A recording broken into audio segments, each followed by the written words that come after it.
नमस्कार दोस्तों, मेरा नाम जय कुमार तिवारी है। मेरे YouTube चैनल में आपका स्वागत है। दोस्तों, मैं आवास एवं शहरी नियोजन विभाग से सेवानिवृत्त सहायक अभियंता हूं। आज मैं बात करूंगा कानपुर की। दोस्तों, पिछले दिनों माननीय मुख्यमंत्री श्री योगी आदित्यनाथ जी ने उत्तर प्रदेश के 3 शहरों के समग्र विकास के लिए प्रस्ताव मांगे थे। इसमें जो शहर शामिल हैं वो मथुरा, मेरठ और कानपुर। तो आज मैं कानपुर की बात करूंगा।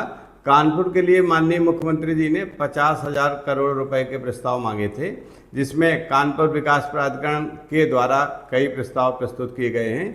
उन प्रस्तावों की मैं विस्तार से बात करूंगा इस वीडियो में। कानपुर विकास प्राधिकरण के द्वारा कानपुर के क्षेत्र में कौन कौन सी नई योजनाएं हैं जो 2025 में आ सकती हैं, उसमें कितने भूखंड होंगे, योजना का क्षेत्रफल कितना होगा और उसमें कब तक और कैसे आवेदन किए जाएंगे, ये भी मैं बताऊंगा इस वीडियो में। इसके अलावा कानपुर में कौन कौन सी नई सड़कों के अपग्रेड करने का या बनाने के प्रस्ताव हैं, जिससे कि कानपुर का समग्र विकास संभव हो सके। तो आइए वीडियो शुरू करते हैं।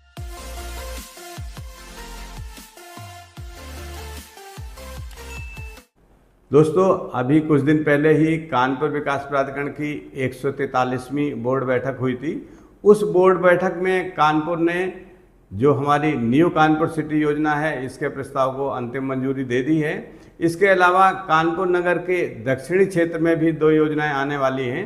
तो इस वीडियो में मैं विस्तार से एक एक योजना के बारे में आपसे बात करूंगा कि 2025 में कानपुर के नागरिकों को कानपुर विकास प्राधिकरण की कौन कौन सी योजनाओं में भूखंड या भवन मिल सकते हैं। दोस्तों, पहली योजना तो अर्रा बिनगोवा में आने वाली है। यहाँ पर अभी लगभग 150 प्लॉट्स के लिए ज़मीन उपलब्ध है और इसके आवंटन के लिए योजना तैयार कर ली गई है।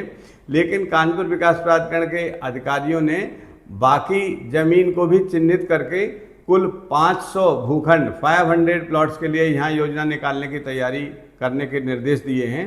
और 2025 में ही आपको अर्रा बिनगोवा में 500 प्लॉट्स की भूखंडों की योजना मिल सकती है, जिसमें से 150 प्लॉट्स की योजना जल्दी मिल सकती है और बाकी 350 प्लॉट्स की योजना के लिए कार्रवाई तेजी से चल रही है। हो सकता है 2025 में आपको अर्रा बिनगोवा में 150 प्लस 350 कुल 500 भूखंडों की योजना आपके लिए तैयार हो जाए और आपको आवंटन के लिए उपलब्ध हो जाए। इसी तरह सनगोवा के पास उचटी गांव में कानपुर विकास प्राधिकरण की एक पहली योजना आने वाली है, जो पीपीपी मॉडल पर तैयार की जा रही है। इस योजना के लिए टेंडर इसी जून माह में किए जा सकते हैं।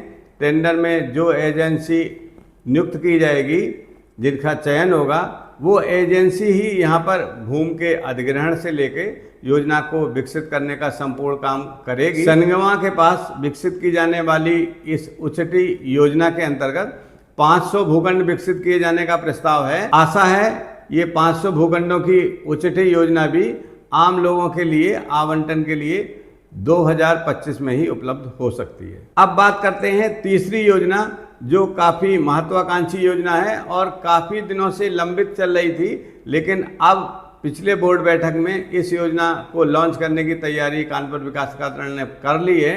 ये योजना है न्यू कानपुर सिटी योजना, जो मैनावती मार्ग पर विकसित की जानी है। न्यू कानपुर सिटी योजना की भूमि का अधिग्रहण लगभग 80% पूरा हो गया है और कानपुर विकास प्राधिकरण ने अपनी बोर्ड बैठक में इसको 15 अगस्त को लॉन्च करने की तैयारी पूरी कर ली है। इस न्यू कानपुर सिटी योजना के अंतर्गत 1793 भूखंडों की योजना 15 अगस्त को लॉन्च हो सकती है। अब बात कर लेते हैं क्रीडा के बारे में। दोस्तों, क्रीडा के लिए शासन से अभी हरी झंडी नहीं मिली है, मतलब अभी क्रीडा योजना शासन स्तर पर अंतिम रूप से अनुमोदित नहीं हुई है। दोस्तों, अब बात कर लेते हैं कि 50,000 करोड़ का जो प्रस्ताव शासन द्वारा मांगा गया था, उस प्रस्ताव में मुख्य वो कौन सी सड़कें हैं जिन पर काम करेगा कानपुर विकास प्राधिकरण, या वो कौन कौन सी परियोजनाएं हैं जिनको इसमें शामिल किया गया है। प्रमुख परियोजनाओं और प्रमुख सड़कों के बारे में इस वीडियो में मैं बात कर रहा हूं। दोस्तों, इस 50,000 करोड़ के प्रस्ताव के तहत कानपुर में रिंग रोड,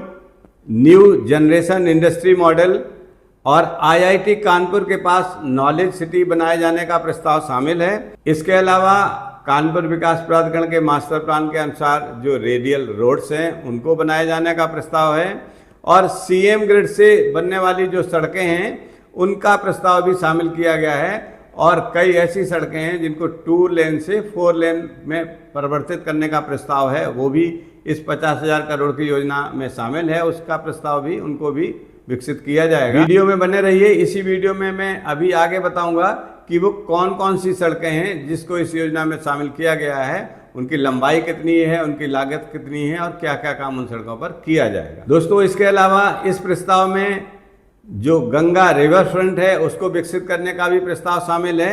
बात कर लेते हैं कि गंगा रिवर फ्रंट कहाँ से कहाँ तक विकसित किया जाएगा।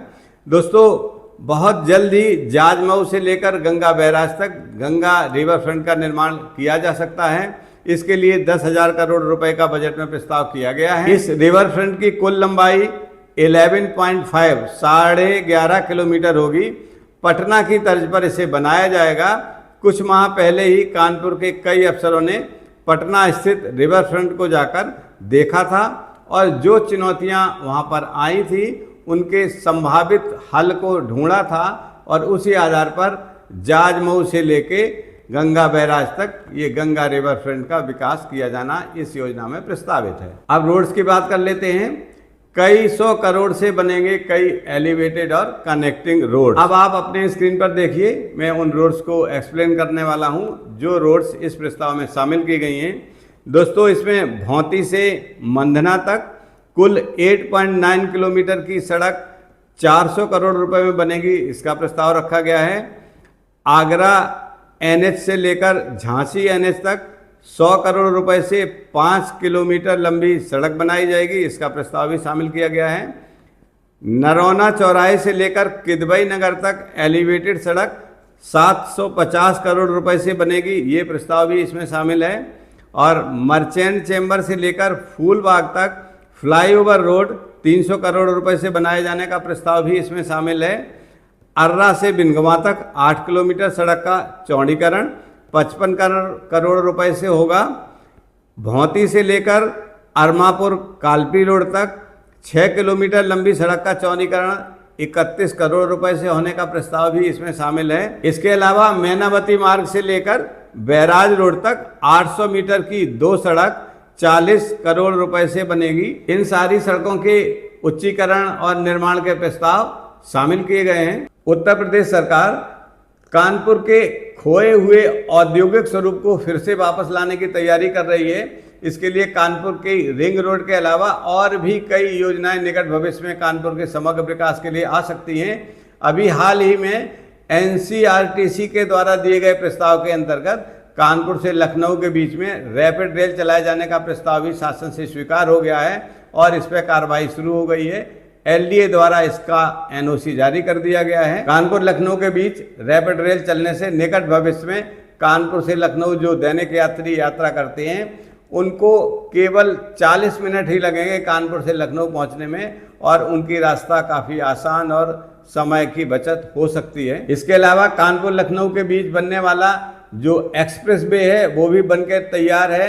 निकट भविष्य में 1-2 महीने में ही ये आम लोगों के यातायात के लिए खोला जा सकता है। इस तरह जैसे क्रीडा का जब विकास कार्य शुरू हो जाएगा, एक्सप्रेस वे बन गई है, रैपिड रेल बन गई है और कानपुर के समग्र विकास के लिए और कानपुर को स्मार्ट सिटी बनाने की जो सरकार की योजनाएं हैं, इसमें समय जो भी लगे, लेकिन जैसे योजनाएं सफल हो जाएंगी तो कानपुर का खोया हुआ औद्योगिक स्वरूप दोबारा से वापस आ सकता है और कानपुर का औद्योगिक स्वरूप वापस आने से कानपुर में रोजगार की अपार संभावनाएं विकसित होंगी और कानपुर से लेकर लखनऊ तक का पूरा जो क्रीडा का क्षेत्र है और लखनऊ का जो यूपी स्टेट कैपिटल रीजन बनने जा रहा है, तो यूपी स्टेट कैपिटल रीजन में शामिल जिले, क्रीडा में शामिल जिले, इस तरह एक बहुत बड़ा क्षेत्र विकसित क्षेत्र के रूप में और औद्योगिक क्षेत्र के रूप में सामने आ सकता है। इसके विकास के लिए और भी कई औद्योगिक विभाग की योजनाएं भी हैं जिसके अंतर्गत इन हाईवेज के किनारे इंडस्ट्रियल स्टेट्स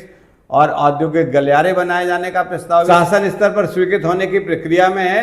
निकट भविष्य में जो क्रीडा का क्षेत्र है और यूपी स्टेट कैपिटल रीजन का समग्र क्षेत्र है, इस पूरे क्षेत्र के विकास की कई योजनाएं शासन में विचाराधीन है और ये बड़ा औद्योगिक नगर के रूप में, बड़ा औद्योगिक एक हब के रूप में विकसित हो सकता है, जिससे निकट भविष्य में हो सकता है ये नोएडा को भी पीछे छोड़ दे और यूपी स्टेट कैपिटल रीजन और क्रीडा मिलाकर एक बहुत बड़ा हब और शहर विकसित हो जाए, ये हमारे प्रदेश के लिए एक बहुत बड़ी उपलब्धि होगी। दोस्तों, इस सूचना के साथ ये वीडियो यहीं समाप्त होता है। अगले वीडियो में किसी महत्वपूर्ण बिंदु पर फिर आपसे चर्चा करेंगे। नमस्कार।